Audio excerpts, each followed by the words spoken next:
জায়গায় আটকায় দিতেছে জায়গায় যায়, শাহবাগের এখানে আটকায় দিতেছে, নীলক্ষেতের এখানে আটকায় দিতেছে। আমরা কেন আমাদের ক্যাম্পাসে আসতে পারবো না? তারা এর আগে যখন সন্ত্রাসীরা আসলো, টোকাইরা আসলো, রাতের বেলা টোকাইরা আসলো, তারা তাদের এখানে আসতে বাধা দেয় নাই।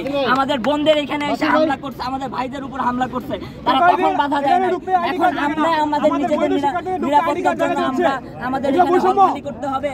হলের মধ্যে আমরা নিরাপদ থাকতে পারি না, তারা হলের ভিতর আমাদের রেখে নিরাপদ রাখতে পারে না, বাইরে থেকে যারা আসে তাদের আটকাইতে পারে না। আমরা স্টুডেন্টরা কেন এখানে আটকায় থাকবো? আমরা স্টুডেন্টরা কেন ক্যাম্পাসে আসতে পারবো না? আমরা কেন স্টুডেন্টরা কেন এখানে কোনো কর্মসূচি করতে পারবো না? আমাদের কেন প্রত্যেকটা পয়েন্টে পয়েন্টে আপনারা দেখতে পাবেন বিজেপি পুলিশ আটকায় রাখছে। তারা কেন প্রত্যেকটা পয়েন্টে পয়েন্টে আমাদের এই রাজু ভাস্কর্যে আসতে দিবে না? সন্ত্রাস বিরোধী এই রাজু ভাস্কর্য, এইখান থেকে সকল সন্ত্রাসের বিরুদ্ধে প্রতিবাদ হয়। এখানে কেন এসে আমরা প্রতিবাদ করতে পারতেছি না?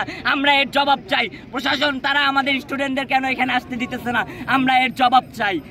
আর আপনারা সংবাদকর্মী, আপনাদের উপরও হামলা করেছে, আপনারা এর সুষ্ঠু বিচার চাবেন। এবং আমার ভাইয়েরা যে রক্ত দিয়েছে সারা দেশে, এর জন্য দায়ী যারা প্রশাসন, তাদেরকে খুঁজে বের করে এর যৌক্তিক বিচার করতে হবে। এবং আমাদের যে দাবি দেওয়া, সরকার কেন এটা মাইনা নিতেছে না, এর জন্য সরকারের জবাবদিহি করতে হবে এবং আমাদের ক্যাম্পাসের এখানে আসতে দিতে হবে এবং সকল বিজেপি পুলিশ ক্যাম্পাস থেকে সরাইতে হবে।